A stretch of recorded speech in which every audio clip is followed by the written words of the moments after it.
Bonjour et bienvenue à tous dans Le Pont des Communs, une émission créée par des progressistes pour des gens qui veulent changer le monde, améliorer leur quotidien et celui de leurs voisines et voisins. Le principe est simple, 45 minutes de discussion à bâton rompu avec des invités en tout genre pour repenser Tournai, sa ville et ses villages. Aujourd'hui, nous allons discuter de jeunesse et de sport, tout un programme. Alors pour discuter de jeunesse et de sport, j'ai trois invités de qualité. Margot Lepouter, entraîneuse à la Rusta, professeure de français dans le secondaire, tournaisienne d'origine et de cœur. Bonjour Margot. Bonjour à tous. J'ai aussi à mes côtés Tom van den Hoven. Alors Tom van den Hoven, c'est un jeune que j'ai rencontré lors des manifestations pour le climat. C'est à lui et ses amis que l'on doit les 600 personnes qui ont manifesté dans les rues de Tournai. Il y avait des profs, il y avait des syndicats. C'était beau à voir, vous avez assuré. Alors il commence un cursus en sciences politiques et il a le bonheur d'être en plus le plus jeune candidat de la liste Écolo Tournai. Bonjour Tom. Bonjour à toutes et à tous. Salut Tom. Avec nous, nous avons aussi Yvon Van Dorn, qui est journaliste sportif, qui est très investi dans la ruralité, en particulier à Templeuve. Il est notamment formateur dans le basket club de Templeuve. Il connaît bien la situation au SATA. Bonjour Yvon. Salut Joachim, salut tout le monde. Salut. Alors, j'ai été désigné pour animer ce débat. En quelques mots, je m'appelle Joachim Chagia. J'étais coordinateur de la maison de jeunes de Tournai Mazur 14 et je suis moi aussi candidat d'ouverture sur la liste Écolo Tournai. Alors, dans cette émission, on va parler de la jeunesse à Tournai, de leurs rêves, de leurs craintes, de leurs espoirs. On parlera aussi du sport avec les travaux qui sont prévus à SATA, de la situation à la Rusta, puisqu'on a le plaisir d'avoir Margot. En 6 ans, il y a beaucoup de projets qui ont vu le jour, avec notamment la création du skatepark, une très belle réussite, mais aussi la rénovation de la Maison de la Culture ou encore la construction prévue de la nouvelle piscine de Lorient. Néanmoins, il reste encore du boulot. Il y a de l'ouvrage, comme on dit à Tournai. Pour débuter ce thème, je propose que l'on s'arrête sur un chiffre interpellant. À Tournai, en 2022, il y avait 68 518 habitants. En fait, depuis 10 ans, la population baisse dans la commune, alors que la Wallonie-Picarde et le Hainaut connaissent, eux, une augmentation de population. Comment est-ce qu'on peut expliquer cette baisse de population et en particulier la fuite des jeunes? Pour répondre à cette question, un jeune, Tom, à toi la parole. Je pense que pourquoi les jeunes fuient notre commune, déjà parce que, je pense qu'on a vécu, enfin ma génération en tout cas, les jeunes de mon âge, on a vécu quand même des temps plutôt compliqués. Je me souviens qu'on s'était fort mobilisés avec les jeunes de Tournai, les jeunes des secondaires et même des hautes écoles, des UNIF, pour faire des manifestations, des actions pour lutter contre le changement climatique. Il y avait une forte mobilisation avant le Covid, ça s'est fort essoufflé avec le Covid et puis après. Moi, j'ai toujours essayé de relancer tout ça, sauf que ça a été compliqué. Donc, je pense que une des raisons de cet essoufflement et de cet arrêt de mobilisation au final de la part des jeunes, je pense que c'est en grande partie parce que je trouve qu'on ne nous consulte pas assez.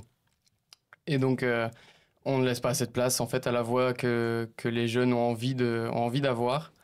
On ne leur demande pas leur avis sur des projets qui les concernent parce que on parle quand même de notre futur. Donc je pense que ça et le désintérêt pour la politique qui est grandissant en fait, parce qu'on a l'impression d'être très loin des politiques, que c'est des personnalités chez qui on ne se reconnaît plus dans les personnalités politiques. Et donc il y a ce problème de démocratie participative. On ne fait pas assez participer les jeunes, en tout cas dans la commune de Tournai. Il y a aussi ce problème de l'emploi et du logement. Je pense qu'encore une fois, il faut améliorer nos moyens de communication là-dessus, parce que dans nos propositions avec Écolo, je sais qu'on va continuer tout le travail et la sensibilisation, en tout cas l'information sur les articles 60, donc qui sont, si je ne me trompe pas, juste une manière d'aider les jeunes à s'intégrer, à acquérir un logement dans la commune de Tournai. Non, c'est tout à fait, c'est pour acquérir un emploi et donc en fait, En résumé, ça permet à un jeune qui est au CPS d'avoir un premier emploi pendant 1 an et à l'issue de ces 1 an, soit de bifurquer sur un autre emploi, soit de récupérer ses droits et ses accès au chômage. C'est vrai que c'est quelque chose en termes d'insertion vis-à-vis de l'emploi qui est une belle proposition et qui devrait être plus Pour utilisée. le logement, il y a aussi, je pense que c'est ce qu'on appelle les logements tremplins, c'est possible ? Tout à fait, au niveau des logements tremplins, ça c'est une idée qui a eu lieu dans d'autres communes et pour lesquelles on peut s'inspirer. En fait, c'est finalement l'idée de proposer des logements à des jeunes avec un loyer, je vais dire, tarifé pendant les 3 ou 5 premières années. Et à l'issue de ces années, ils ont l'opportunité de devenir propriétaires du logement en prenant en compte les loyers qu'ils ont payés pendant les 3 ou 5 ans, ce qui permet à des jeunes qui n'ont pas forcément de cash, je vais dire, à investir, d'apport, d'avoir un financement propre. Qu'ils ont économisé eux-mêmes en plus. Okay. Je voulais revenir juste en vitesse sur ce que disait Tom, parce que entre le Covid, les enjeux climatiques, etc., c'est vrai que les jeunes ont été quand même vachement impactés. Je me permets de parler comme un ancien, puisque je pourrais quasi être le papa de Tom. Si on fait le calcul, tu as le double de son âge. C'est à peu près ça, ouais. Exactement, même. Mais donc, au final, c'est quand même les jeunes qui ont pris le plus cher dans l'histoire et qui prendront le plus cher dans l'histoire, et on leur donne pas la parole. Donc, clairement, cette participation citoyenne et donner la parole aux jeunes, ça me paraît crucial dans les années qui viennent et dès maintenant. En fait. Mais ce que tu dis, Yvon, ça me donne envie justement de réagir parce que tu l'as dit, finalement, c'est une jeunesse des crises, crise démocratique, une crise écologique, une crise migratoire, des crises économiques, et ça laisse des traces, notamment la crise sanitaire qu'on a vécue. Margot, toi qui es professeure en secondaire, on parle souvent de la santé mentale des jeunes qui est problématique en termes de dépression, en termes de décrochage scolaire. On connaît aussi le harcèlement. Quelle est ta vision par rapport à ça ? Est-ce que toi, tu as des cas concrets dans ta classe d'élèves qui sont comme ça en détresse ? Malheureusement, oui. Et pas qu'un peu. Je pense que depuis que je travaille, j'ai pas une carrière longue comme le bras, mais ça fait quand même déjà 5-6 ans que je suis dans les classes à temps plein. Il n'y a pas eu une année, une classe où j'ai pas eu des élèves en détresse psychologique. Alors ça peut être pour tout un tas de raisons. C'est vraiment c'est divers et varié. Et puis surtout ça les regarde. Mais c'est surtout interpellant, comme tu dis, dans le sens où finalement une grande partie, notamment des cas de harcèlement scolaire, parce que c'est un peu le grand topic en ce moment, tout le monde en parle. Mais on se retrouve souvent face à des élèves qui, quand ils rentrent à la maison, en fait, ils ne sont pas tranquilles. Donc nous, on a constamment besoin de convoquer des élèves en disant vous voyez le groupe classe WhatsApp, vous avez mis tout le monde sauf machin, oui, vous devez le fermer en fait. Et en fait, on se retrouve face à des élèves qui sont en détresse, que ce soit psychologique, parce que, encore une fois, j'ai l'impression qu'en fait, on leur donne la parole, mais qu'on ne les écoute pas forcément. Parce qu'on n'écoute pas forcément ces jeunes. Et parce qu'ils sont confrontés à des enjeux qui nous dépassent nous-mêmes. Quand un élève vient me parler d'un truc sur un réseau social, alors je vais pas faire la vieille, mais clairement, mais parfois il y a des choses, mais il y a même des mots de vocabulaire que je ne comprends pas, quoi. Et je pense que une des pistes, c'est comme le disait Tom, et à très juste titre, leur donner la parole, les écouter, leur apprendre aussi que finalement, ils peuvent exprimer leurs émotions, ils peuvent donner leurs idées. Tout ce qui sort de leur bouche peut aussi être pris comme aussi légitime que ce qui sort de la bouche d'un adulte. Et les écouter vraiment, parce que finalement, en fait, ils sont plus au courant que nous. Ouais. Je veux dire, je prends mon cas personnel. Il y a des réseaux que je connais pas, que je maîtrise encore moins, que maîtrise peut-être même plus. Ah oui. Et malgré tout, on a cette fâcheuse tendance à se dire ouais, non, mais tu devrais faire comme ça. Surtout, ne fais pas ça, alors qu'ils sont plus au fait que nous de tout ce qui est réseau, utilisation des médias, des moyens de communication. Donc, on revient de nouveau à ça. Il faut écouter les jeunes. Il faut les écouter. Et comme tu dis, pour se retrouver un petit peu moins démunis, alors il faut faire de la prévention. Il n'y a pas de secret. Et la prévention, il faut la faire chez les jeunes. Et je pense qu'il faut la faire chez les adultes. Et il faut les former, ces adultes. Exactement. Il faut que dans les écoles, il y ait des professeurs. Il faut qu'on donne des moyens au centre PMS. Ça veut dire, nous, on a une psychologue pour une école de 2 implantations dans un quartier, dans une école à discrimination positive. Enfin, je veux dire, des problèmes, il y en a absolument tous les jours. Et j'ai une élève que j'ai redirigée vers le PMS l'année dernière qui a eu un rendez-vous au bout de 3 semaines et qui pouvait être vue 50 minutes toutes les 2 semaines. Et je me dis, mais mince alors. Et donc, il faut former les gens, il faut mettre les moyens dans l'enseignement. Désolé, messieurs au pouvoir, il faut nous donner des sous parce que le bien-être de nos jeunes, c'est le bien-être des futurs adultes. Et donc, je pense que si on en prend pas soin, on va droit dans le mur. Et J'ai fait un peu mes devoirs quand même avant de venir. Je me suis renseignée sur le site Ma Santé Belgique, ou voilà, je ne sais plus exactement comment ça s'appelle. Il se trouve que les adolescents qui jugent le moins positivement leur état mental sont les filles et les personnes qui évoluent dans des familles qui sont davantage dans la précarité. Et donc, encore une fois, on se retrouve à systématiquement, bon alors la métaphore est peut-être pas jolie, mais à taper sur les mêmes classes, à taper sur les mêmes personnes, et on s'étonne que ça n'aille pas. Et donc forcément, si on ne traite pas bien la famille, si on ne traite pas bien les parents, si on ne traite pas bien la source du problème, on ne peut pas s'attendre à ce que les élèves qui évoluent dans ces milieux-là, que les jeunes qui évoluent dans ces milieux-là, aillent bien en fait. Et donc voilà, je trouve ça parfois un peu hypocrite de dire « oh non, ça va pas » et puis continuer à taper sur le dos de tout le monde, quoi. Mais merci en tout cas Margot pour ce témoignage qui est poignant et ces pistes de solutions. Tu parles finalement d'un problème qui doit être réglé de manière systémique. La santé mentale des jeunes, c'est important de pouvoir avoir accès à un psychologue, mais on ne pourra pas mettre un psychologue derrière tout le monde, et donc il y a un travail en prévention aussi à faire. Et quoi de mieux que le sport finalement aussi pour faire de la prévention, parce que faire du sport, c'est être bien dans son corps, mais c'est aussi être bien dans sa tête.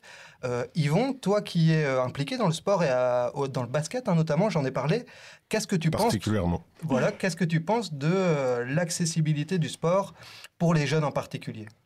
Alors j'ai fait un peu aussi mes devoirs, comme disait Margot, et je développerai l'accessibilité sur 2 points différents. D'abord l'accessibilité géographique, parce que j'estime qu'à Tournai, on est quand même pas mal servi niveau sport, discipline, club. On a toutes les disciplines traditionnelles, les sports collectifs, le foot, le basket, le volley, le tennis, l'athlé. On peut aller dans les sports de combat. On a vraiment une variété de sports sur Tournai. C'est très riche au niveau club et discipline. J'ai vu qu'il y avait un club de Quidditch qui s'est lancé la dernière fois, True Story. Entre autres. Faire du Quidditch.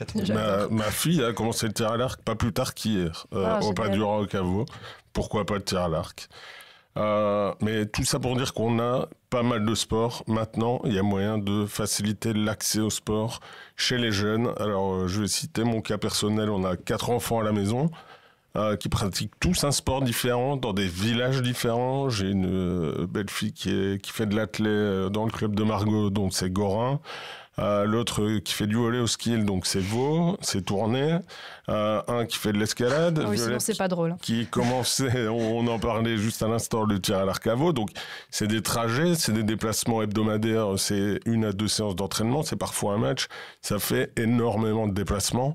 Et donc, si on peut faciliter l'accès des salles et des infrastructures aux jeunes via de la mobilité douce, des pistes cyclables, des trottoirs accessibles, ça paraît tout banal, mais en fait, c'est primordial. Si les jeunes peuvent déjà se rendre eux-mêmes sur leur lieu où ils pratiquent le sport par leurs propres moyens, je crois que c'est avantageux tant pour les parents que pour les jeunes. Pour la petite anecdote, par exemple, si sa belle-fille veut venir à un entraînement un vendredi soir et qu'elle rate le bus pour rentrer sur Tournai, elle ne peut pas rentrer avant lundi matin.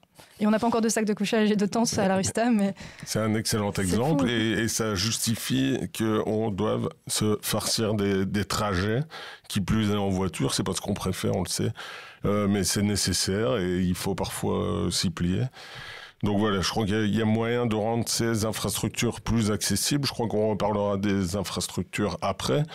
Maintenant, il y a une deuxième accessibilité, c'est l'accessibilité financière pour les familles, parce que maintenant, pratiquer un sport, faut compter au bas mot entre 150 et parfois jusqu'à 500 euros par saison, par enfant, en fonction du matériel qui est utilisé, en fonction de la discipline.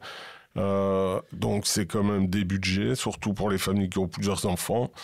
Et malgré cela, les clubs en fait n'ont pas d'autre choix que d'exiger des cotisations suffisamment élevées pour entrer dans leurs frais, parce qu'on parle d'occupation de salles, de location de salles, de matériel. Si on veut faire du travail de qualité, il faut du matériel, et il faut surtout des formateurs compétents qui puissent former les jeunes correctement, aussi bien, parce que le sport, c'est aussi, on l'a dit, c'est l'aspect psychique est primordial. Ça joue aussi un rôle d'éducation. Quand on est chez les plus jeunes, on fait aussi un peu d'éducation.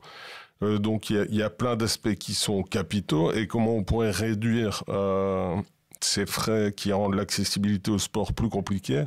Il y a différentes pistes qui sont présentées. Nous, on en a proposé plusieurs, elles sont dans le programme.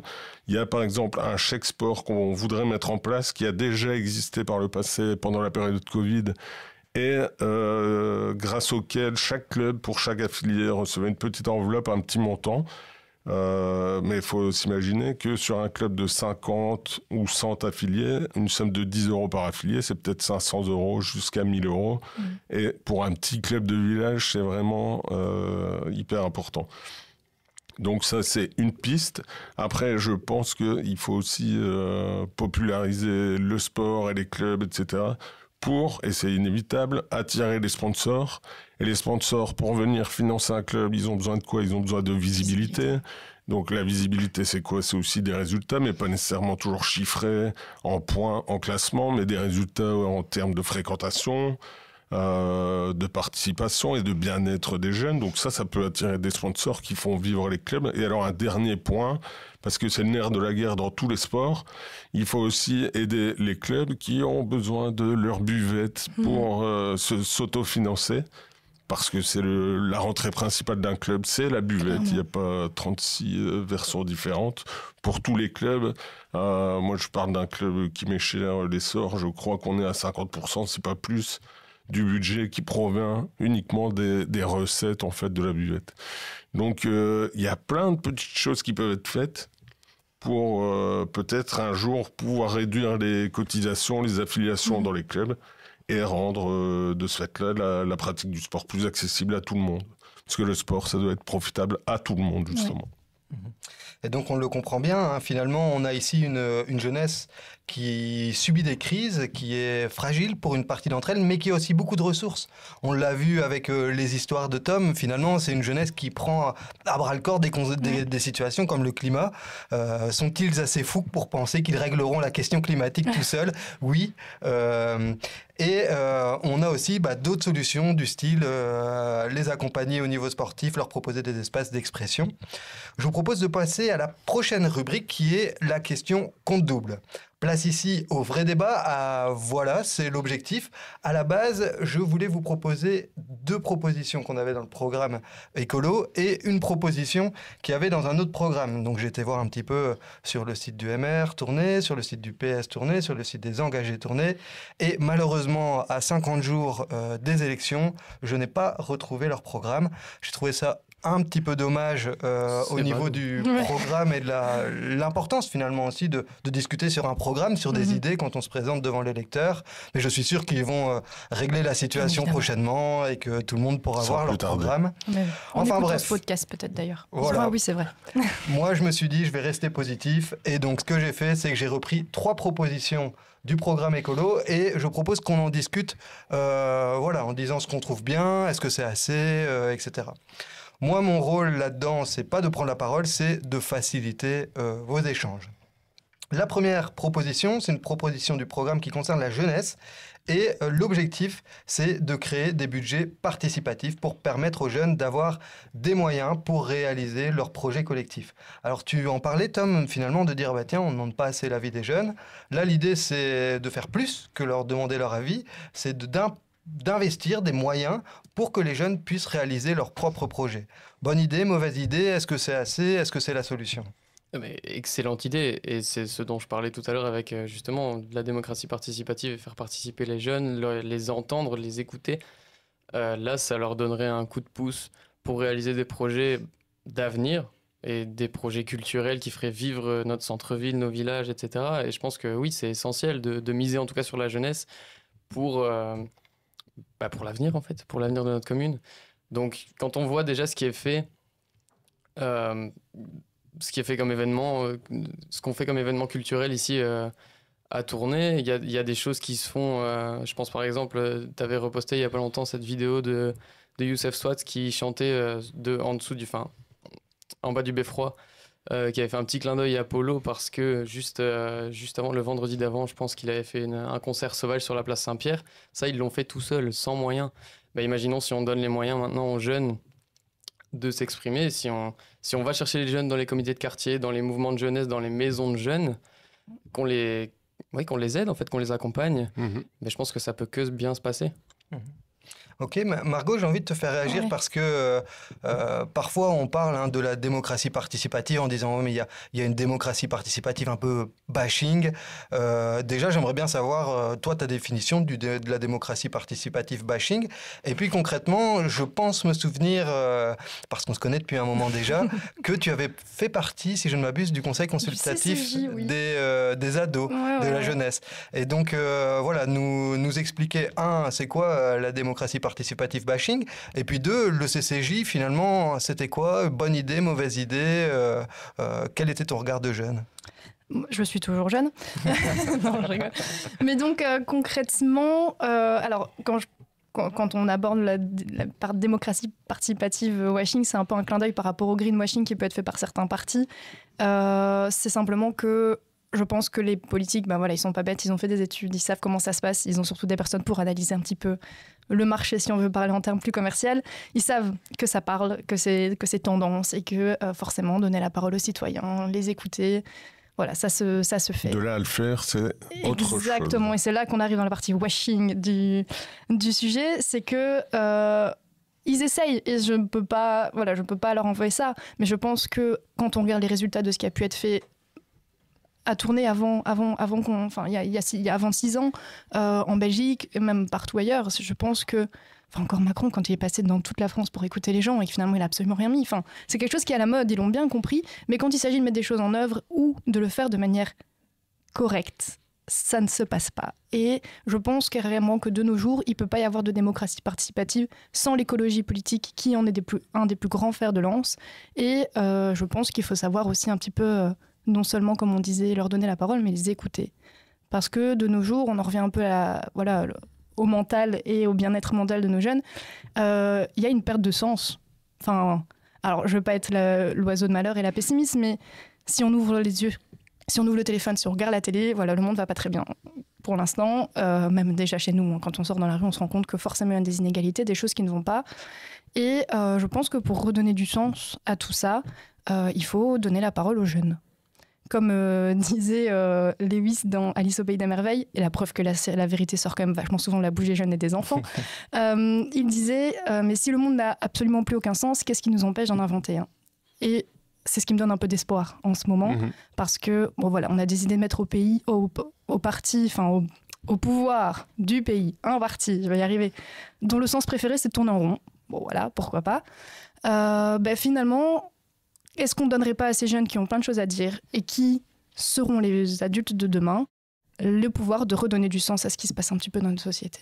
Et au-delà des jeunes, puisque comme je fais quand même partie des plus vieux, je pense qu'on doit vraiment mettre l'accent sur la participation citoyenne parce qu'en fait, c'est pas de notoriété publique. Non. Et on croise combien de personnes qui sont encore complètement coincées dans des clichés d'une autre époque, carrément du siècle dernier, voire d'encore avant, je sais pas, mais qui sont encore sur des clichés de doux rêveurs, de bobos, écolo, machin, alors qu'on n'est plus du tout là-dedans, et que cette participation citoyenne, cette parole donnée aux citoyens, cette main qui est tendue, en fait, elle est au cœur, elle est fondamentale dans la pensée écolo moderne, j'ai envie de dire, mais peut-être déjà depuis longtemps, mais il faut vraiment amener la population à comprendre que, en fait, ils ont un rôle à jouer et que nous, on leur donne cette possibilité, en fait, du jeune au moins jeune, même si, évidemment, les jeunes, ils sont souvent plus enthousiastes. J'ai l'impression d'oublier quelque chose et de ne pas avoir répondu à des questions. Je ne sais plus du tout. Oui. Ils diront en commentaire, comme on dit dans les vraies vidéos. Tout à fait, ils diront en commentaire, mais je peux te le dire aussi, puisqu'on parlait aussi des budgets participatifs et de la question du CCJ. Ah, oui, et finalement, j'avais cru comprendre, en tout cas depuis mon regard, puisque nous, on a lancé finalement Les Jeunes donnent de la voix un petit peu après le CCJ, et j'avais compris que un des constats et une des problématiques qu'on avait rencontré au CCJ, c'est qu'il y avait eu des demandes, mais peu de concret qui était arrivé. Et avec Les Jeunes donnent de la voix, finalement, on a remis sur le tapis la question du skatepark, des murs d'expression, etc. Et ce qui a fait notamment la réussite d'un projet comme le skatepark, c'est clairement les 500 000 € qui ont été investis par la ville. On aurait pu nous dire, c'est très bien votre idée de skatepark, voilà des marteaux, voilà des clous, vous allez faire une super rampe, ça va être magique, elle va tenir, des graphes. elle va tenir 3 mois, on va mettre des graphes et on va inviter la presse pour montrer qu'on vous soutient. quotidien. Mais non, ils l'ont fait avec des moyens aussi. Et c'est pour ça que je posais finalement la question des moyens sur la table, de dire, à un moment donné, on peut compter sur les jeunes pour qu'ils soient proactifs, qu'ils proposent des choses, que ça soit positif, mais il ne faut pas que la commune, finalement, se dédouane d'une partie de ses responsabilités, et notamment sa responsabilité d'investir des moyens. En fait, je pense que tout est... Alors attention, prof de français au micro, mais je pense que tout est dans la sémantique, en fait. Nous, on était un conseil consultatif, c'est-à-dire que on nous a donné la parole. On a eu plein d'idées, notamment avec la zone 51. Voilà, on avait plein de bonnes idées. On s'est retrouvés. Alors, c'était très beau, très chouette. Mais alors, attention, je parle d'un truc, c'était il y a 12 ans. Mais on s'est retrouvés dans la salle communale à faire comme un vrai conseil avec, je pense à l'époque, c'était déjà Paul Olivier et peut-être Philippe Robert, enfin, je ne sais plus. Et puis oui, on nous a écoutés. Moi, c'était génial. On nous a super bien consultés. Vraiment, là, il y a pas de problème. Sauf que concrètement, oui, non, c'est pas passé grand chose. Exactement. Et c'est pas faute. C'était Mazur 14, Infort Jeune et Canagy, je pense, nous avait encadrés. Donc on avait eu des vrais coachings, on a eu des vraies informations. On était avec des adultes vraiment très bienveillants. À un moment, si le politique n'investit pas. Exactement. Et je pense que dans la sémantique, elle est là. Nous, on était un conseil consultatif. On aurait dû le comprendre tout de suite. On l'a compris un petit peu avec du recul. Et vous, vous étiez les jeunes qui donnent de la voix, en fait. Vous, on vous a pas donné la parole, vous avez juste donné de la voix, et je pense que c'est ce qui est nécessaire. C'était ce qui est nécessaire à cette époque-là, et je pense que malheureusement, ça l'est encore. Il faut que, si on ne nous entend pas murmurer, on va crier. Et c'est vrai que tu parlais justement de Youssef et ton intervention au pied du beffroi. Et je me souviens quelque chose qui m'avait frappé, c'est quand il interpellait le bourgmestre et qu'il lui disait « Vous savez, monsieur le bourgmestre, depuis longtemps, vous dites que vous allez donner les clés de la ville aux jeunes. Vous ne l'avez jamais fait. Et en l'occurrence, on n'a pas entendu de les avoir, on les a prises. Et je pense que c'est quelque chose, effectivement, qui est assez fort et quelque chose d'important, finalement, d'être dans une vraie participation et d'inclure, finalement, les jeunes dans les décisions. Et merci à cette génération, que ce soit Youssef, qui est un petit peu plus... un peu plus vieux, je peux dire ça comme ça, ou à Tom qui est un peu plus jeune, mais merci de l'avoir fait. Parce qu'avec du recul, je me dis, mais quand moi j'étais en secondaire, où est-ce que j'étais et pourquoi j'ai pas fait ça, quoi. Tout à fait. Ouais, mais ça rejoint ce dont on discutait sur les budgets participatifs et le soutien aux maisons de jeunes et aux mouvements de jeunesse. En fait, les jeunes, à un moment donné, ils se sont bougés tout seuls, sans aide, sans demander d'aide, en fait, au final. Et donc, je pense que en les aidant, du coup en les accompagnant, on peut que faire de belles choses et de plus grand. En fait, on peut rêver plus grand. Donc je pense que c'est essentiel. Ok. Une autre proposition du programme que présente Écolo justement aux élections communales concerne la question du sport et la question notamment des infrastructures sportives. L'objectif, c'est de poursuivre les travaux et la rénovation des infrastructures sportives dans les différents villages, avec un objectif assez clair à long terme d'avoir un hall sportif par district. Un district, c'est finalement un regroupement de plusieurs villages. J'aimerais bien savoir ton avis par rapport à ça, Yvon. Est-ce que finalement c'est réaliste? Et puis explique-nous, qu'est-ce qui se passe pour le moment au SATA? Est-ce qu'on va enfin voir venir ce hall sportif dont on parle depuis longtemps? Excellente question, Joachim, j'ai envie de dire, puisque ça semblait sur les rails. On a vu des très beaux plans, on a eu des délais, des timings. Les travaux sont prévus, normalement les premiers travaux de démolition sont prévus pour fin octobre. Donc on a déjà envisagé la question de la relocalisation de tous les clubs et toutes les disciplines qui sont pratiquées dans SATA. Mais malheureusement, un comité de riverains est intervenu, a réuni des troupes, des signatures pour peut-être mettre un frein au projet. Donc on va utiliser quand même des gros guillemets quand on parle de délai. Parce que le dossier SATA que j'ai connu depuis quasi 40 ans pourrait être de nouveau remis en question. Alors on ne va pas être trop pessimiste, mais le dossier de SATA, ça reste toujours quand même très problématique. Et je suis forcément bien placé pour en parler, puisque originaire de Templeuve est toujours actif, notamment dans l'Essor, le club de basket. Cette salle de sport, on l'attend impatiemment, et puis on est un peu comme Saint-Thomas, on y croira le jour où elle sera là et qu'on pourra aller taper la balle dedans, quoi. Donc le projet SATA, c'est un peu en suspens. Maintenant, il faut voir aussi les bonnes choses. On a eu à la Rusta, Margot pourrait nous en parler, quand même de belles infrastructures. On a le hall des sports du Verlyon-Aquin, qui est quand même un sacré outil pour les différentes disciplines qui sont pratiquées là-bas. On peut parler de Lorient, qui finira par arriver aussi. Donc, des infrastructures, on en a. Maintenant, c'est très important, de les entretenir. Oh oui. Parce que un peu partout dans les salles, c'est récurrent. C'est un seau d'eau quand je dis un seau d'eau, ça peut être une dizaine de seaux d'eau par là, des torchons de l'autre côté. À la Rusta, c'est sans doute des mauvaises herbes. On peut faire du style Vous connaissez ça, effectivement, les seaux d'eau à la Rusta parce que c'est quand même torchons, les serviettes. C'est un investissement qui date de pas si longtemps. C'est un investissement d'il y a 6 ans. Oui, c'est sa inauguration juste avant les dernières élections communales. On a eu, et je vais un peu comme ça, finalement, qui a été annoncé ici il y a quelques mois. C'est ça. Ainsi les effets d'annonce, mais bon. Nous, contrairement à vous, on l'a eu. On a pu mettre, on a eu les clés et la salle, en tant que telle, elle est magnifique. On a même été consulté pour la répartition un petit peu des épreuves à l'intérieur. Et depuis, alors je ne vais pas dire que rien n'a été fait. On peut en profiter. On est toujours mieux au chaud que sous la neige pour courir un 100 mètres ou faire des haies. En revanche, quand il pleut fort, on a encore, je vous ai montré une photo tout à l'heure. Quand il pleut, on mettra d'ailleurs les photos au niveau du montage. Quand il pleut dans la salle. Alors j'ose même pas imaginer chez vous, mais alors que c'est neuf.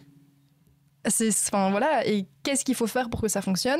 Eh bien, entretenir ce qu'on fait. J'ai envie de t'interrompre parce que on se plaint à la Rusta pour quelques seaux qui traînent pour des infiltrations, mais moi j'ai encore en image, en mémoire, ce qu'on a fait, ça doit remonter à 1 an et demi, avec des bénévoles du club et des membres du comité, à nos propres frais évidemment.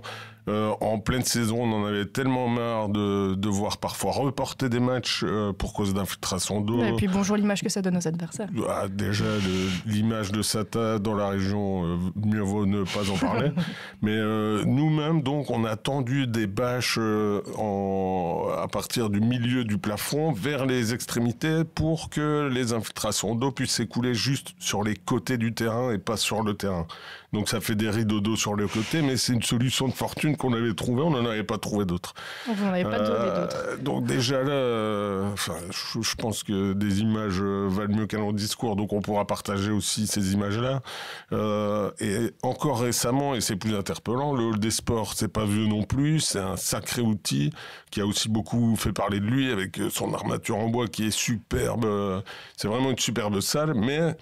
j'y étais il y a 8 jours pour le gala organisé par la Maison des Sports, donc un match de basket qui avait lieu là entre 2 équipes de D1 et derrière les gradins, juste dans le petit couloir qui sert de passage pour se rendre dans les gradins, j'ai compté une douzaine de seaux d'eau qui étaient là à moitié remplis pour recueillir toute l'eau qui tombait du plafond. Donc à un moment donné, il faut penser infrastructure, augmenter l'infrastructure, on aimerait avoir une infrastructure par district. Après, il faut aussi les entretenir, ça évite parfois d'engendrer des frais exorbitants par la suite, alors que parfois, il suffit juste de mettre un peu la main à la pâte directement quand on perçoit un problème.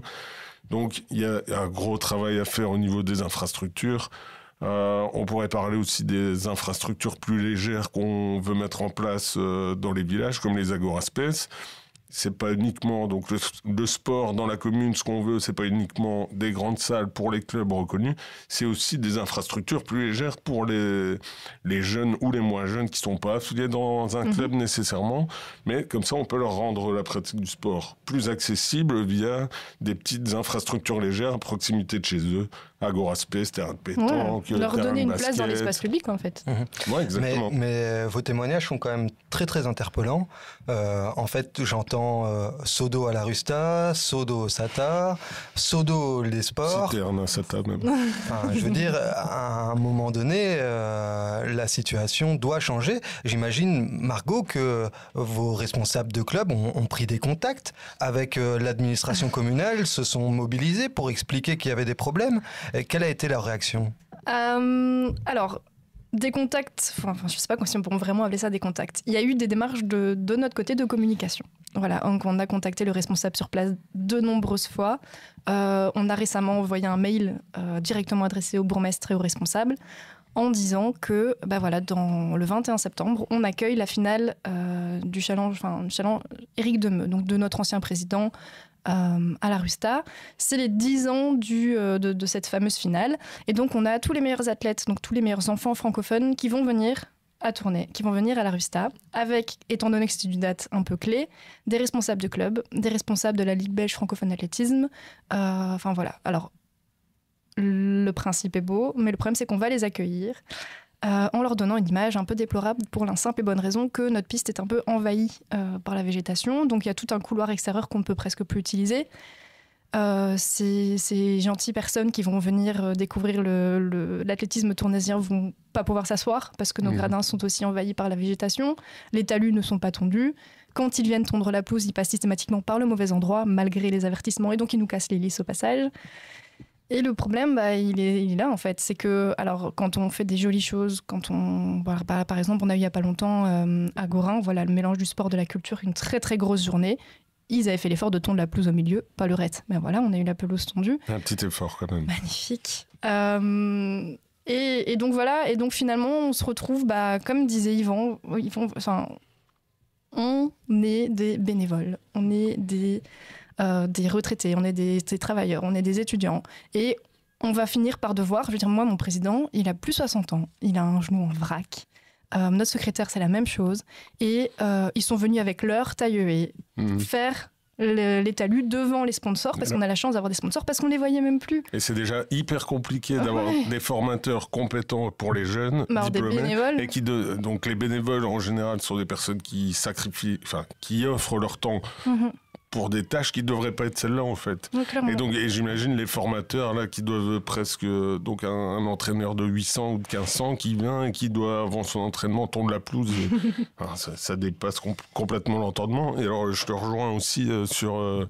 tu disais, on va avoir des personnes issues de tous les clubs de la fédération, donc de toute la Wallonie, du Brabant wallon, etc., qui vont être là et qui vont encore se dire tiens, mais à Tournai, mais qu'est-ce qui se passe? Moi, j'entends ça régulièrement dans le basket et même dans d'autres disciplines. Tiens, pourquoi dans une ville comme Liège, on a tant de clubs performants qui ont des infrastructures de qualité, avec des nombres en augmentation par rapport à leurs membres, et toujours de la qualité. On a ça du côté de Liège, on a ça du côté de Namur, on a ça du côté de Charleroi, on a ça du côté de Mons, plus près de chez nous, on a ça un peu partout. Et pourquoi chez nous? Pourquoi à Tournai, on peut pas avoir des infrastructures de qualité et des clubs qui reviennent un peu sur le devant de la scène? Parce que si on prend... Moi, j'ai connu... là, on s'égare un peu, mais j'ai connu un FC Tournai en D2, j'ai connu... tant chez les hommes que chez les dames, des clubs de D1 en basket. J'ai connu le CNT qui briguait les titres. Donc, au niveau du sport, on était vachement à la pointe. Et ici, on est en train de ramer. Et ça vient aussi du fait qu'on n'a pas les infrastructures nécessaires. Tout à fait. Mais donc, en résumé, au niveau des halls sportifs polyvalents dans chaque village, c'est une très bonne idée, une très bonne vision. Mais en premier lieu, on est déjà dans de l'entretien. Réussir finalement à avoir des infrastructures un minimum qualitatives pour nos jeunes, mais pour tous les sportifs et les sportives. À ce propos, j'ai envie, moi, de mettre un coup de chapeau ou un coup de casquette à tous ces sportifs et ces sportifs qui arrivent à performer. Enfin, on a des Camilos, on a Pierre Deney ici qui finissait deuxième du marathon. On a un jeune cycliste aussi qui vient de faire champion du monde ou vice-champion du monde de la course au point, je ne sais plus où. Mais c'est aussi un gars originaire de Tournai. Oui, dans toutes les divisions. Donc félicitations finalement à toutes celles et ceux qui arrivent à continuer à croire en leurs rêves et à performer. Franchement, c'est beau de... Et à représenter Tournai dans des conditions extrêmement difficiles. C'est beau d'y arriver en voyant parfois le peu de soutien, malheureusement, dont ils bénéficient. Tom, j'ai envie de revenir vers toi pour la troisième proposition du programme. On a parlé de la situation des jeunes, de leurs problèmes au niveau de l'emploi, de leurs problèmes au niveau du logement, des solutions finalement pour les soutenir au niveau de leur santé mentale, de leur santé physique avec le sport. Un domaine dont on a peut-être un petit peu moins parlé, quoique tu as commencé à l'aborder tout à l'heure, c'est la question de la culture de manière générale. Et une proposition qui se retrouve dans le programme, c'est de créer un studio d'enregistrement et de soutenir plus les organisateurs d'événements musicaux et culturels culturel pour les jeunes. Qu'est-ce que tu en penses? Est-ce que tu penses que c'est suffisant? Est-ce que tu penses que c'est pas suffisant? Comment est-ce que tu perçois les choses à ce niveau-là? Alors, est-ce que c'est suffisant? Moi, je dirais que oui, pour le moment, oui. Ce serait un peu la salle de concert qu'on n'a jamais eu ici à Tournai. Donc oui, pour moi, ce serait déjà une belle étape, un beau premier pas, en fait, vers cette salle de concert, éventuellement. Et donc oui, on parlait tout à l'heure de santé mentale. Je pense que ça serait un beau moyen de laisser les jeunes aussi s'exprimer et aller se défouler et aller juste enregistrer des choses et pouvoir s'exprimer librement et leur laisser cette place, quoi, cette opportunité. Donc je pense que oui, c'est essentiel. Et j'en reviens encore à Youssef Swat qui a, dans une de ses chansons, dit à tous ces rappeurs à qui on n'a pas demandé d'être rappeur. Parce que lui, je pense pas qu'il a reçu tout le soutien qu'on pourrait apporter en plus aux jeunes. Et pourtant, regardons où il est. Donc encore une fois, en accompagnant ces jeunes qui ont envie de plus, qui ont envie de grandir dans cette industrie, dans ce milieu, eh ben, je pense qu'on peut accomplir et sortir de grands talents à Tournai, parce que j'ai moi-même des potes qui ont commencé leur groupe de rap 7-5 City Club. Tout à fait, oui, je connais bien. Ils étaient à Masure 14, voilà, des pépites. Eh ben, ces gars-là, pas tous, mais Émile qui fait partie de ce groupe-là, j'étais en classe avec lui en 4e aux Ursulines, et j'ai vraiment vécu, j'ai vu le développement de leur groupe. Et ils se sont fait tout seuls, quoi. Encore qu'ils ont été soutenus en partie par la Maison de Jeunes notamment, mais c'est vrai que c'est finalement la situation pour le moment, et pour connaître bien aussi la situation du Youssef, en soi, principalement, les maisons de jeunes, les structures peuvent accompagner, mais jusqu'à un certain niveau. Ouais. Ils vont permettre l'expression d'un maximum de jeunes, et c'est ça leur objectif, mais ils vont pas professionnaliser le travail du jeune en termes de culture, puisque tout simplement, c'est pas leur objectif social. Mais il doit pouvoir y avoir une étape finalement supplémentaire, et c'est ce maillon de la chaîne-là qui manque, un maillon de la chaîne qui permette vraiment d'accéder à des studios d'enregistrement de qualité, d'avoir des scènes de qualité. Je veux dire, heureusement qu'aujourd'hui, on a des espaces comme Masure 14, mais comme le Watermoulin, comme Au bout de nos rêves à Corin, la Crypte, là, qui est soutenue par un acteur privé. Donc, sans ces acteurs-là, aujourd'hui, on serait quand même bien pauvre en termes de musique vis-à-vis de la jeunesse. Et c'est vrai que c'est quelque chose qui est interpellant pour une ville de 70 000 habitants presque, comme Tournai, en sachant que, notamment, cette question de la salle de concert, on a retrouvé des archives en 1980. Les jeunes de l'époque demandaient déjà une salle de concert. Et donc ces jeunes, aujourd'hui, ils ont... en tout cas, ils sont un peu moins jeunes. Ça, c'est une certitude. Et pourtant, ça évolue pas de manière un petit peu incompréhensible. Et on en revient à compter finalement sur des acteurs privés ou des initiatives personnelles, associatives, qui permettent de faire avancer le schmilblick. Alors qu'encore une fois, c'est des personnes qui représenteraient Tournai. Enfin... Ouais, et c'est du win-win, quoi. Ouais, pour tout le monde. Ouais, clairement. Et c'est pour ça que, avec Ecolo, on va se focus sur la démocratie participative et consulter les jeunes, parce qu'il faut faire quelque chose d'adapté à leurs besoins aussi. Il faut que ça puisse leur correspondre et qu'ils s'identifient aussi dans, je sais pas, dans des éventuels formateurs, dans des éventuels, je sais pas, je dirais coach, mais des gens qui accompagnent dans ce studio d'enregistrement. Donc, il faut vraiment... Encore une fois, il y a un travail au préalable de consultation des jeunes. Et tu l'as dit, si en 1980, ça a déjà été fait et qu'on n'a toujours pas de salle de concert, ici, il faut le faire vraiment. Et il faut pouvoir concrétiser ce genre de projet, parce que je pense que c'est un bon ajout et un bon premier pas pour aller faire participer les jeunes à la culture de notre commune. C'est peut-être moins percutant, mais en fait, au final, la musique, le sport, la culture en général, c'est peut-être tout aussi important que le sport au niveau de la santé, peut-être moins physique, mais mentale des jeunes et des moins jeunes. Donc, la musique et la culture, clairement, ça a autant de valeur que le sport pour le bien-être. C'est tout à fait évident. Et je vous propose d'avancer, puisque, comme en 1980, c'était loin, on a déjà passé un petit peu de temps et le temps file. Je vous propose d'arriver à la rubrique « L'anecdote perso ». Alors, l'idée, elle est simple, c'est de vous connaître sous un nouvel angle. Donc, chacun d'entre vous, finalement, est invité à partager un fait perso que peu de gens connaissent. Et je propose de commencer pour inaugurer cette nouvelle séquence avec Yvon. Merci Joachim pour ce privilège que tu m'offres. Alors, pour vous évoquer une anecdote, je réfléchissais un petit peu et puisque je suis amené à parler souvent de sport et que ça occupe une grande partie de ma vie, je suis allé chercher un peu plus là-dedans. Malheureusement, à 43 ans, moi, le sport collectif s'est terminé depuis un long moment déjà. Mais je suis amené à pratiquer des sports de vieux, comme disent les enfants, des sports comme la marche à pied, le VTT, donc qui sont essentiellement dans la nature. Ça veut dire que finalement, je suis déjà un vieux aussi, puisqu'on a pratiqué du VTT ensemble. Ouais, mais toi, tu étais encore un peu plus jeune quand même, vu la distance que tu as mise entre nos deux VTT. T'as encore de la marge. Bah, attention aux chevilles. Mais donc, ouais, une anecdote assez amusante qui nous était arrivée. Je pratique beaucoup la marche à pied, notamment avec mon épouse et avec des amis. Et on s'est mis depuis quelques temps au plus long trek et on était parti parce que c'est un pays qui nous fascine et qu'on fréquente quand on en a l'occasion. On était parti en Écosse pour parcourir le West Highland Way. C'est un trek qui part de Glasgow jusqu'à Fort William et qui fait approximativement 160 km à répartir sur 5, 6, 7 étapes en fonction des aptitudes de chacun. Donc nous, on avait dû le faire en 6 ou 7 puisqu'on est quand même assez vieux et qu'on était avec 2 couples d'amis qui sont encore plus vieux. Ça fait quand même déjà vieux.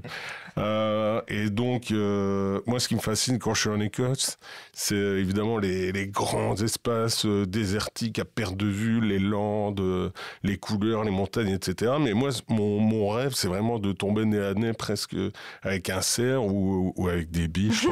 Pourquoi pas des biches? Mais tu es parti en Écosse avec des biches déjà. On peut dire ça. Je vais pas dire des vieilles biches, des biches d'un âge avancé. Mais exactement, de très belles biches. Mais donc, mon rêve, c'est vraiment j'aime bien aussi la faune, quoi. Dans la nature, j'adore la faune. Donc, mon rêve, c'était de croiser un cerf ou d'en apercevoir. Et donc, j'étais souvent à la traîne par rapport au reste de l'équipe parce que je m'attardais, je checkais un peu sur les sommets, etc. Est-ce qu'on voit pas? Et donc, c'est devenu un running gag au fil de notre petite épopée. Et l'avant-dernier jour, il restait une étape de 15 km à parcourir le lendemain. Donc, on était peinard dans un pub où on était allé manger. Et il y avait justement ce jour-là une demi-finale de Champions League et c'était Manchester City et c'était Kevin De Bruyne. Et j'affectionne particulièrement l'ambiance des pubs.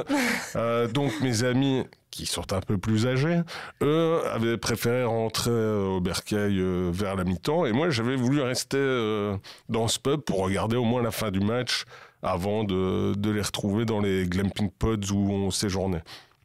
Soit, et puis j'ai quitté le pub vers 10h30 ou 11h moins quart, à l'heure où se terminent les matchs de Ligue des Champions, dans un état relativement sobre. J'insiste là-dessus parce que c'est important. J'avais certainement goûté l'un ou l'autre petit whisky local, mais sans plus. Et sur les 300 mètres qui séparaient le pub de notre capsule où on dormait la nuit, mais je suis tombé nez à nez avec une biche ou un cerf. Avec une belle biche. mais alors, quand je vous dis nez à nez, elle était face à moi en plein milieu du bled, sur la place du village. Wow. Et donc, heureusement, maintenant, on a des smartphones à disposition. Donc, j'ai déclenché directement parce que sans preuve, il m'aurait jamais cru. Et directement, il se serait dit, ouais, c'est pas 2 whisky qu'il a bu, c'est 2 bouteilles. Et non, et je suis tombé vraiment nez à nez avec cette biche et il se fait que dans ce coin-là, on en a revu d'autres après. Et donc voilà, à un jour de la fin du trek, j'avais exaucé mon rêve. J'avais rencontré des biches et des cerfs en Écosse. Voilà pour l'anecdote. Merci Yvon pour cette anecdote. Tom, tu es venu aussi avec une anecdote ? Ouais, bah alors moi c'est pas quelque chose que les gens, enfin je pense qu'il faut le rappeler aux gens, je pense qu'il y a une grande partie certains qui le connaissent. Il y en a certains qui s'en rappellent, mais parce qu'on en a reparlé, et je pense que si on en reparle, peut-être qu'il y a certaines personnes qui s'en souviendront. Bref, donc j'ai parlé tout à l'heure de mon engagement avec Tournez se bouge pour le climat, pour les manifestations pour le climat à Tournai, les actions, etc. Donc je me souviens de ce lundi où je suis allé, c'était au locaux de la CSC, et on était là, on était 20-25 jeunes, et on avait envie de créer quelque chose, créer un collectif pour lutter contre le changement climatique. Je me souviens, j'étais là aussi. Oui, évidemment que tu étais là. Et donc on s'est dit, mais pourquoi est-ce qu'on ferait pas une manif jeudi en fait ? Donc on était lundi. Le jeudi même. On s'est dit, ouais, bah allez, on fait une manif jeudi. Dans 3 jours. Et il faut C'est imaginer, cette ambition-là. il faut imaginer nous en tant que travailleurs sociaux, avec des jeunes hyper motivés, 25 jeunes en face de toi qui disent on va faire une manif, et on la fait quand? Dans 3 jours.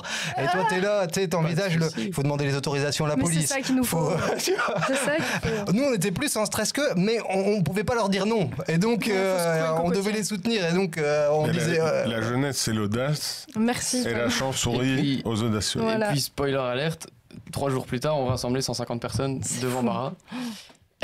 Donc ce jour-là, donc le jeudi, on se rassemble tôt, donc avant la rentrée des cours. Il neigeait, je me souviens. Ouais, je pense qu'il faisait super froid. C'était en janvier ou Mm. février, quelque chose comme ça. Et donc on se rassemble et on avait décidé, vu que devant Bara, en fait, c'est la maison de Marie-Christine Marguem Mhm. et son cabinet d'avocat, il me semble. On avait décidé de faire un sitting devant chez elle, en fait, quand elle sortait pour se rendre au boulot. Ce qu'on a fait. Et donc, en lien avec ça, on avait le mardi du coup de cette semaine-là créé des pancartes et des calicots. Et quelqu'un donc a créé une pancarte, c'est pas moi qui l'ai écrite. Cette pancarte disait « Marguem, t'es fiché S au pôle Nord ». Il s'est avéré que, au moment où la RTBF est passée prendre des photos dans la foule, j'avais cette pancarte en main.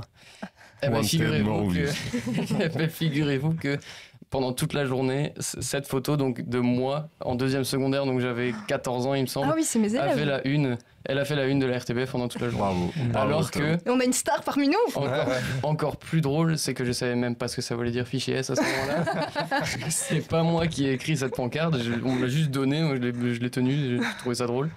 Et donc, du coup, après, j'ai appris ce que voulait dire fichier S et ça m'a encore fait Et toujours d'accord. Et Ouais. c'était l'époque où il disait pas de blabla Ouais. pour le climat. Et donc Exactement. il voulait absolument pas parler à la ministre, je me souviens, la ministre de l'énergie. Alors, on s'est assis, Margot, est-ce que tu as une anecdote aussi? Oui, alors elle va être un peu plus courte et peut-être un tout petit peu moins rigolote, mais finalement c'est la raison pour laquelle je suis là. Il faut savoir que le lendemain, donc le 10 juin dernier, j'avais ce que j'ai appelé avec certains amis une gueule de bois politique. Et donc je me suis vraiment réveillée groggy, quoi, et pleine de questions. Et donc voilà, et donc pour savoir dans le contexte, moi je travaille dans une école à discrimination positive à Scarbeck. Et donc je suis confrontée à un public qui est majoritairement, presque même totalement, issu de l'immigration, première, deuxième, troisième génération, enfin bref. Et en sortant de la salle des profs, parce que j'ai accès à la salle des profs, Trop la classe. ouais, je fais partie de ces gens-là. Il en perd ses moyens. Je dois passer par le couloir et on arrive directement dans la cour où on va chercher nos rangs pour monter en classe. Et en sortant dans la cour, on va mettre un petit émoji triste sur ma tête, j'ai eu une boule d'angoisse. Mais vraiment premier degré, j'avais plus les mots, je savais même pas si j'allais pouvoir monter en classe parce que en fait, je suis tombée nez à nez avec tous ces adolescents. Même en parler, j'ai encore un peu d'émotion. Avec tous ces adolescents qui représentent tous ceux qu'on va laisser de côté, en fait, dans les nouvelles politiques. J'étais face à des jeunes, j'étais face à des filles, j'étais face à des personnes qui sont issues de l'immigration, qui sont dans la précarité. Et je vais respirer d'abord, et je suis arrivée dans cette cour et le seul mot que j'avais en tête, c'était désolé. Et j'avais des désolé. Et je les regardais, je me dis, mais je suis désolée, en fait, on a raté quelque chose. On vous voit, on vous connaît, on vous entend, et en fait, on vous laisse pas la place, on va vous laisser un monde de dans des conditions de Et donc voilà, j'étais vraiment très très mal. Et je suis montée en classe, coûte que coûte, avec mes ados. Et voilà, ça se voit d'ailleurs sûrement ici pendant l'émission, je sais pas faire semblant. Et donc les élèves ont vu que quelque chose n'allait pas parce que je suis de nature très dynamique, très souriante. Et à la fin du cours, j'ai un élève qui est venu vers moi, un petit, je le salue d'ailleurs Mohamed si tu m'écoutes, qui est venu vers moi mais de but en blanc, il m'a juste regardé et dit « Madame, ça va aller ». Il savait pas pourquoi j'étais pas bien, il savait pas que j'avais des valeurs parmi celles qui ont été un petit peu malmenées la veille, et il m'a juste dit « Madame, ça va aller ». Il est sorti de ma classe, j'ai levé la tête, j'ai vu la fameuse expression de Lewis, de Alice aux Merveilles, et je me suis dit « Il a raison, ça va aller ». Et je me suis dit « Bah voilà, mon engagement, maintenant ça va plus juste être de donner une cotisation, de partager des trucs, maintenant j'ai une voix et je vais faire en sorte qu'on l'entende. Quand je serai dans les repas d'amis et que j'ai un gars qui me lâche une énormité à la table, je vais plus fermer je vais défendre mes idées, je vais m'engager. Et c'est pour ça que je pense qu'il y a encore quelques mois ou même un an, on m'aurait proposé ce projet. Je pense que j'aurais été un petit peu frileuse, voire carrément récalcitrante. Et là, j'ai pensé à ce jour, j'ai pensé à cette citation, j'ai pensé à ce petit élève. Je me suis dit, bon, allez, j'y vais. Et on a tous une responsabilité à jouer, en fait. Et j'ai plus envie de leur dire désolé, en fait. J'ai envie de leur dire, on continue d'essayer, ça va aller. Mais ton histoire est super belle. Et en plus, le fait que ce soit un jeune, finalement, qui t'apporte les réponses là où toi, tu es en questionnement et que tu penses que tu dois leur apporter, je trouve la symbolique vraiment particulièrement belle. Alors, on arrive tout doucement à la fin de cette émission. Il nous reste une dernière rubrique. C'est la rubrique du monument tournésien. Alors, pour cette rubrique, chacun d'entre vous est amené à mettre en avant une personnalité tournésienne qui vous inspire, qui vous motive en lien avec la thématique. Alors, ça peut être une personnalité bien connue du grand public ou quelqu'un que vous connaissez de manière plus proche. La réponse, ma maman, est totalement autorisée. Ma maman. Non, mais les parents, forcément. Alors, avec qui je vais commencer pour cette question du monument ? Eh bien, Margot, on a fini par toi, on commencera par toi sur cette question-ci. Donc, effectivement, je pourrais clairement dire ma maman pour son courage, son abnégation, je pourrais dire mon papa pour son sens du travail, mais je m'étais dit, bon allez, on va se creuser un petit peu la tête, on va regarder un petit peu le patrimoine qu'on a ici à Tournai, et je me suis rappelé qu'en fait, en secondaire, j'étais en option histoire, en secondaire, j'avais fait un travail sur Gabrielle Petit, donc la statue qui est près de Barra, etc. Tout à fait. Et cette figure m'avait énormément parlé. Alors, je ne sais pas si ce sont les paroles qu'elle a vraiment prononcées ou si on les lui a attribuées après, ce qui est d'ailleurs aussi possible parce qu'attribuer de telles paroles à une femme à l'époque, c'était déjà pas mal. Qui a résisté, qui a tenu bon, qui a résisté jusqu'au bout et dont les dernières paroles auraient été vous allez voir comment une femme belge sait mourir. Et je pense que la symbolique, elle est là. C'est que là où on a vécu des époques où, pour faire passer ses idées, il fallait mourir, clairement. On a une époque où maintenant on peut, avec les réseaux, avec les choses comme les super initiatives comme celle-ci ou avec ce qui se passe un petit peu dans la vie de tous les jours, on peut résister, on peut montrer comment une femme belge sait réagir et voilà, donc c'est ça que j'ai décidé de mettre en avant. Un grand merci Margot pour cette personne tout à fait inspirante. Alors je vous propose de me tourner vers Yvon. Yvon, quel est ton monument tournésien préféré ? Alors quand je pensais monument, il y a un nom qui m'est venu directement à l'esprit et parce qu'il y a eu une actualité récente avec lui, il a pris sa retraite à la fin de la saison dernière au mois d'avril, c'est Robert François.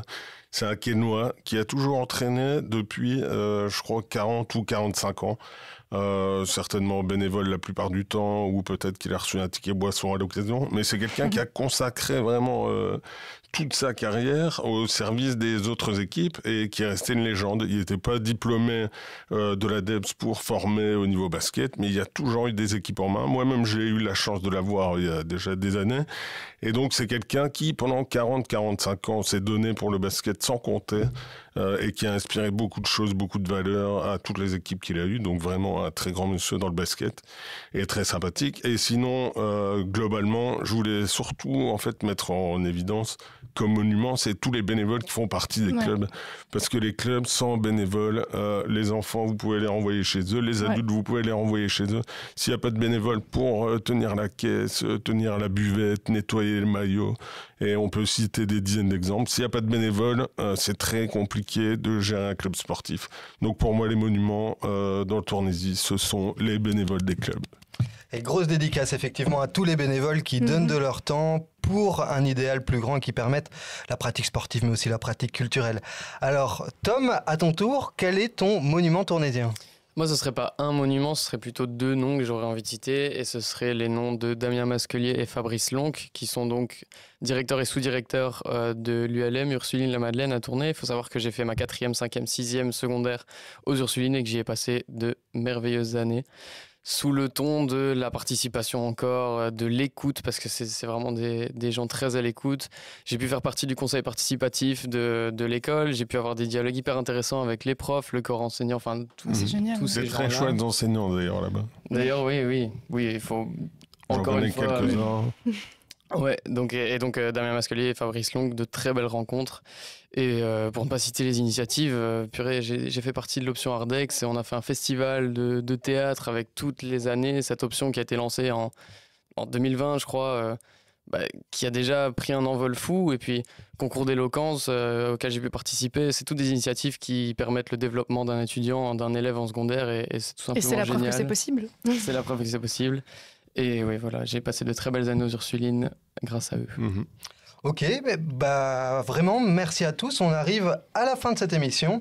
Encore merci à chacun d'entre vous pour vos interventions. Merci. Comme on l'a Merci vu, à toi, C'était Joachim. super chouette. bah oui, c'était avec plaisir. C'était Quand vous voulez. très très chouette. On en refera d'autres et on l'a vu concernant la jeunesse, les défis sont nombreux à tourner. Une jeunesse des crises, mais une jeunesse qui a aussi en son sein une vraie richesse. Et j'en suis sûr, une capacité à changer le monde, Tom nous l'a montré.